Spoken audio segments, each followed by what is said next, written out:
Par galdiem runājot, vēl viens tāds lifehacks, kuru izmantoju, vienkārši parastās MDF dēles tiek pieskruvētas ar šādām skruvēm divās vietās. Vienkārši ir nepieciešams atrast kaut kādu gabalu no MDF. Var divās vietās, var arī 3, un tad galds paliek stabils. Jo šitas te kājas, kas ir depo tur no 5 līdz 10 eiro, atkarīgi tur no materiāla, tad tās ir lētas, viņi neko nestabilizē pilnīgi. Un sanāk, ka ar šitām skruvēm pat var neurbt metālu, ar speciālu metālu urbi, var vienkārši pietiekoši ilgi griezt, tad viņš urb cauri, jo šitais iekšā tā kā ir tukša.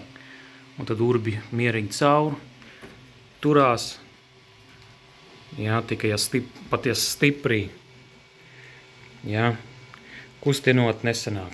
Tāpat arī ar visādiem padomju veida galdiem, kas tikai tik stiprināti tikai augšā, tāpat ar šitām dēlēm tagad stabils. Un arī skolotājiem var mierīgi kabinetos nostabilizēt, jo daudz kustību, bērni tur pienāk, stumj un tā tālāk. Varbūt kādā ofisā šitie tādi galdi noderētu, jā, paldies, tie bija davinātie, noderētu bez visādam šitam te aizmugures un stāna stiprinājumiem. Jā, tad ofisā ir mierīgāk, skolā vai kaut ko, teiksim tā, stiprāku.